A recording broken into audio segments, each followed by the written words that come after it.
Hello, welcome to Tea with Me. I am your host, Lakeisha Lynette Beeler, and tonight's topic is going to be about angels. So if you've been to my website or Agility Solutions website, which is my company, you will see a whole another category of courses under Agility Academy, which is the educational division of Agility Solutions. So if you followed my business over the years, it'll be 10 years in December that I've been in business. Actually started off offering legal document preparation and paralegal services, then went on to offer estate administration, which was taxes, accounting, bookkeeping, specific to probate cases, trusts, conservatorships, estates, things like that.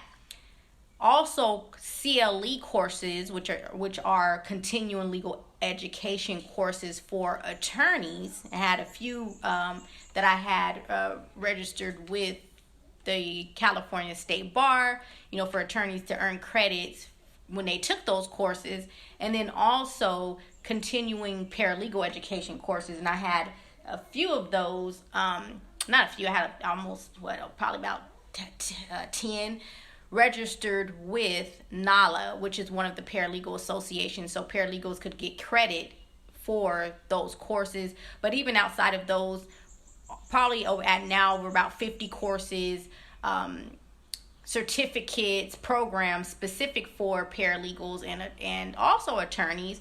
But over the years, like last year, end of last year, added some financial planning courses, and then now, and throughout the year, adding political science courses, some spiritual courses, specifically like courses like on Sharia law, which are the religious laws, Muslim laws.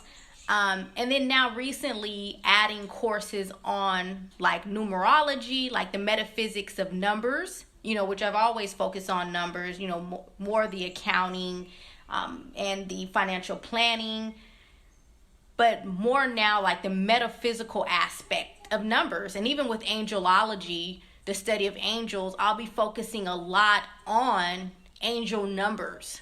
Angel numbers, what the numbers mean, just like with numerology. Different numbers have like different characteristics.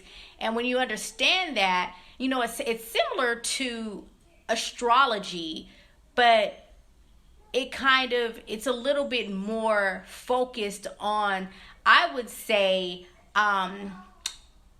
things that are, to me, and this is just my belief because I'm more of a numerology person than astrology. I am familiar with some aspects of astrology, but more so numerology, and the fact that numbers can actually communicate information to you, and that different people resonate differently based off of the composition of certain numbers, which is based off of like your birth date, your name, so forth and so on.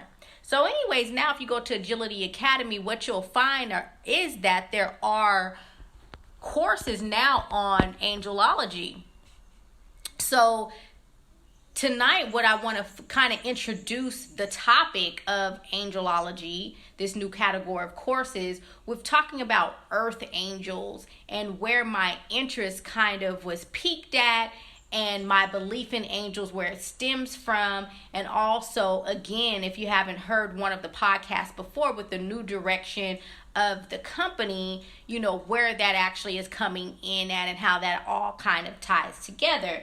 So first, just kind of want to talk about the qualities of an earth angel, what an earth angel is. So an earth angel is actually a human being, someone that is in human form, but when coming to earth, because we all are coming from the, if you believe that and I believe that, and if a person doesn't believe this, I don't even really know how to have the conversation, because it's like, I don't know what people believe, as far as how they came from their mother's womb where that came from, and that transition, and the starting point of life, and so forth and so on. I don't even really know how to have that particular type of conversation with a person. So I don't try to pretend like I know all, and I don't want to have that conversation, because I can stick to the fact that I believe that life starts before a person actually is born, physically, and even before the joints and all those things start coming together. That being said, when a person that is an earth angel, when they come from the spirit realm, they come with a very solid, I would say, destiny and mission here on earth. It is to heal. Is very specific. So what you'll find is, there's a list. I'm going to post it in the description, as far as on numerologist.com, 33 characteristics of earth angels. But I'm only going to focus on one of those characteristics, which is that earth angels tend to be healers. A lot of nurses, people that go into like nursing, are earth angels. So this kind of rounds me up to my interest of angels, and even the new direction of the new services. So I remember really, I believe, my first interaction with angels was when I was really, really young. Probably before I would say before I was about maybe 11 years old, probably way before then, because I remember where I was staying at the time, and I was still in elementary school. But I remember at this time I was really, really sick. I was very sick, and I remember just laying in the bed in my mom's room, because she was doctoring up on me. I just felt terrible, and I was laying in the bed. I don't know if I was asleep at this time and then woke up, or if I was just woke and this happened. I just remember what I saw. I remember seeing all of these like translucent beings, different colors. I still remember it's like bright blues or purple. I still remember two of the colors. It was like a greenish color and like a bluish, dark blue or purple. These beings all around the bed, and they were like translucent, and it scared. I was terrified.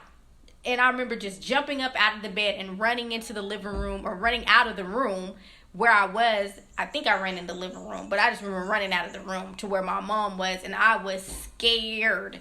So that was one of my first experiences with, I believe that because it wasn't like these people, when they talk about their interactions with spiritual beings, some people have interactions with, not so friendly, spiritual beings, and feeling the fear was based off of how that particular, being or entity was interacting with them, or what they were saying, or what they looked like. It wasn't that they scared me what they looked like. It was just the fact that it was the presence of these beings, and they weren't supposed to be there. So that's what scared me. So that was the first, interaction, but it felt almost like helping.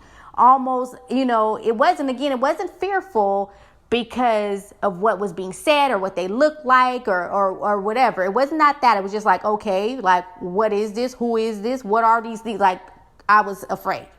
So that was the first experience I had. And then I remember when I was going to a church when I was in San Diego, the pastor now has passed. His name was Pastor Winters. And he used to always mention, it wasn't even like a sermon. He would just mention sometimes, about being careful how you entertain people, or how you're dealing with people like strangers, because it could actually be an angel. And, he was actually getting this from the Bible too, because, I don't know if I knew this at this time or later on, just learning that there was a scripture in the Bible, saying, be careful. You could be entertaining an angel unaware, So anyways, he would always say that. So I remember that was just kind of like just in my brain that, sometimes you're dealing with people that look like human beings. They look like just regular people, but they're actually angels. So I remember one time I was going to Church's Chicken. Yes, Church's Chicken.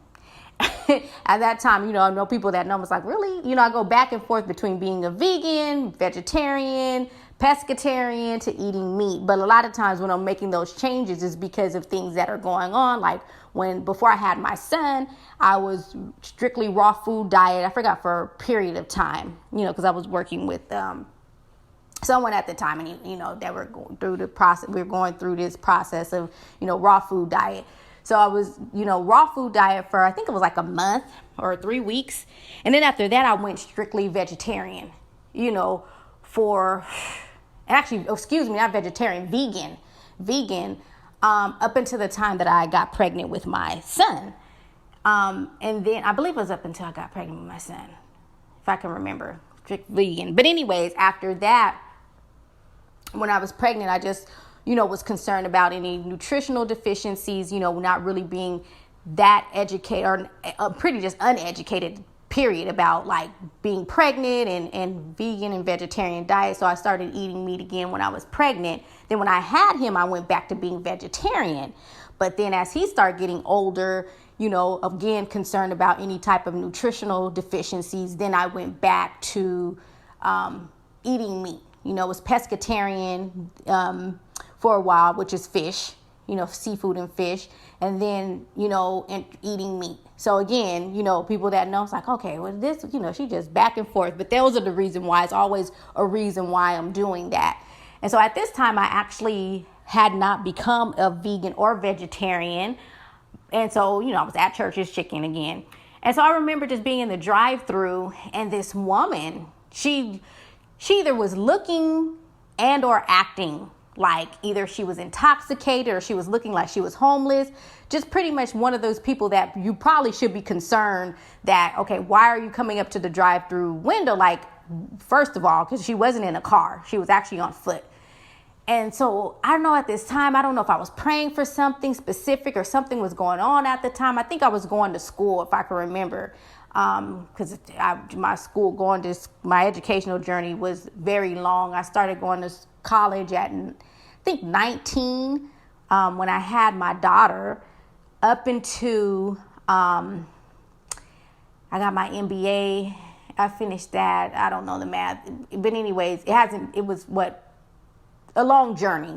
Long story short, for my education. So, it would get stressful because I always worked full time, and then I was a single mother. So I just always had a lot going on. Then, of course, the personal things that would be going on in life, so most likely at that time, just praying or feeling overwhelmed or something.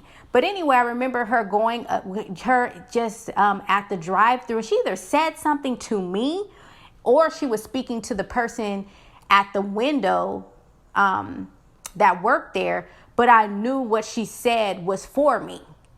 I knew it was for me. Almost in whatever she said, it was like, I just questioned, like, okay, I wonder if this, wondered, was she like an angel or something like that,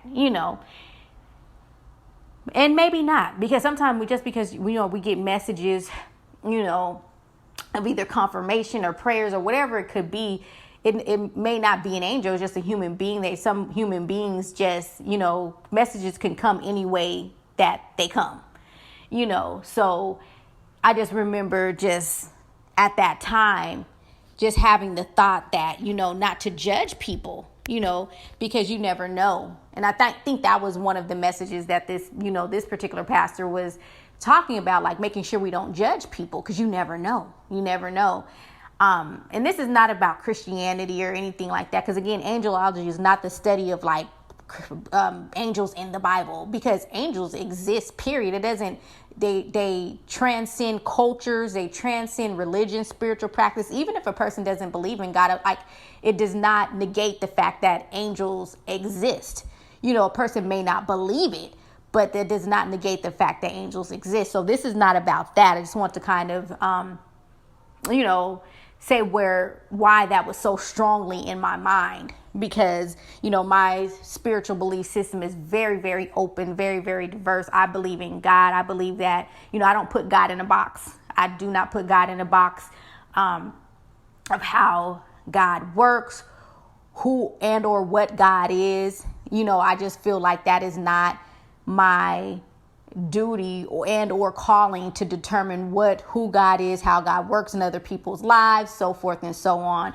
I just believe that there is a God, and I believe in angels. And so, just want to say that. So for, this is not, and even if, angelology is not the study of Bible of angels from a Christian perspective or a biblical perspective. It's just the study of angels in and of itself. So anyways, that having that experience, when I was younger, and then having that experience again, when I was I believe I was in my 20s at that time, if I'm not mistaken. So over 20 years ago, so just always having this strong belief in angels. But when I read this list, because it's on numerologist.com, what I first thought when I got to 31, which is, had 33 characteristics of whether someone is an earth angel, I thought about my client that passed last year. It'll be almost a year now. And because the description is some healer, people that are healers, and typically people that are nurses. And I was like, oh my gosh, because that's exactly what his profession. He was a nurse before. But it's interesting, and the reason why I want to bring this up, and something I want to touch on in this podcast is going to, about relationships and about our calling and about our mission, that I believe that we have destiny sometimes, and I believe that people have gifts and they have strengths. And I believe that, I think that sometimes what happens is we focus that gift on or that mission on one person. And the reason why I say that is like with him, he was, he just was a very kind person. The way that he was with this, he was homosexual. So his partner, they weren't married, his partner, this person put him through so much. Oh my God, he put him through so much. And even before he passed, they were going just through a lot at that time. And I remember him confiding in me, about the things that were going on. And I just was, tell him, when they broke up, you'll find someone that gives you, the love that you deserve and how you want to be treated. But he was like a nurturer. He was like the care, because this guy had, I don't want to put his business out there because he's still living, but my client just kind of focused that healing on him. I'll just say that healing part of him on his partner, pretty much to his detriment. And so my understanding now, having this experience and seeing that like kind of full circle, is I believe that some people are, if they are not earth angels, they are healers. So they have a natural tendency to like care for people and nurse people, wanting to nurse them back to health, whatever that means. If that means a person is physically ill, mentally ill, has psychological issues, substance abuse issues, whatever it is, a person that has that type of tendency, they want to heal the person. They want to see them whole. So it's really difficult a lot of times for them to even let go of toxic relationships, because it's almost like it's wired in them. And I'm not going to say almost, it is. It's wired in these individuals to want to heal. So it's difficult for them to kind of let go, even when these relationships are toxic. So I just kind of want to say that here in this podcast about earth angels and even people that are healers, is that not to focus all of your attention on that part of you. What's going on in these situations is, because people from the outside look in, why is that person, oh my God, deal with this? Even with him, like I didn't judge him, because I've had my own experiences. So that's one. But the other is because I totally understood where it was coming from. And I told him, I was like, it's going to be hard, because he would be strong. Oh, he's going to leave and, not going to get back this time. But I'm like, it's going to be hard, because he's going to start pulling on your heartstrings, and you are a natural, you caregiver. That's what you do. And so it's going to be hard for you not to do that, which it was. And again, he went right back and, circle right back around and started doing the same thing, because it was wired in him. So for people that have this in them, callings, healers and things like that, one word of encouragement and or maybe way to kind of get yourself out of these type of situations is to understand that by focusing all of your healing, all of that gifting on one person, what you're doing is you're keeping yourself from bringing that to more people because you're focusing in on one individual. It's natural though, but typically same with like a person that's a person that's an earth angel, their mission is something broader. Their mission is something bigger. And, to the tendency to focus on healing may allow individuals to focus that in on a specific person versus focusing in on what that individual's calling and their gifting is in general. I guess the point is the destiny or the mission is not that one person. The destiny and the mission and the calling is the gifting or this natural tendency of healing, period. So anyway, I just kind of want to wrap this up with that. The characteristic, one of those the characteristics of earth angels are healers and people that are caregivers and have kind of that higher calling. So, a lot of times you'll hear people say, oh, if you're a light worker, if you're a healer, if you're this, a caregiver, you're always going to attract people that need healing, and so people will know that and they may keep their eyes open for that, but not understanding that, well, what do you do? Because it's not the fact that you're attracting people that are unhealed. That's not what the issue is, that what's inside of you that's causing you to focus on that individual, to want to bring them healing. But it kind of get your attention off of the bigger goal, I should say, which is to bring healing to many and not just to one. And to understand that some people you may not be able to heal. Look at a doctor. Look at doctors, look at surgeons. You can't heal everybody and you can't save everybody. And, I think that's what causes the discouragement and a lot of the depression and a lot of these people that are like that, the issues that they have with their self, because it's like feeling like a failure, like, oh, but because it's this inside of them, this intrinsic kind of like natural tendency to heal, which they do have that ability, but you can't heal everybody. So to focus the healing and the natural caregiving part of yours, just that in general, that's just who you are. It's not that one specific person. It's who you are. And not just to look out for the fact that, oh, you're going to attract these people to you. Well, what happens when you attract them to you? Because you can't help it.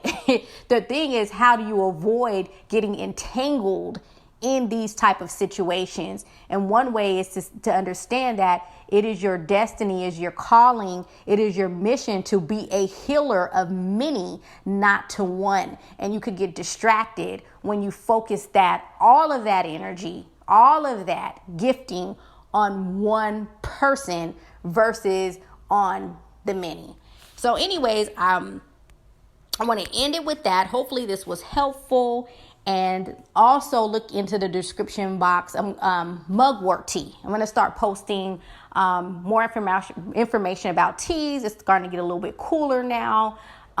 Teas, forever, centuries have been used for different cultures for different reasons. And this is not, just to do this disclaimer, this is not like giving medical advice or anything like that. Just want to mention the Mugwort Tea is a really good tea for various purposes. So I'm going to put the link in the bio to my Amazon tea shop. One company in particular has Mugwort Tea, which is Buddha teas. So I'm going to put the link to that particular tea in the description box. So check that out. And then also check out the upcoming webinars and courses, and also some readings on specific to angels. So again, hopefully this was helpful to you, and I look forward to the next time that I have another tea with me session or another live podcast. See you soon.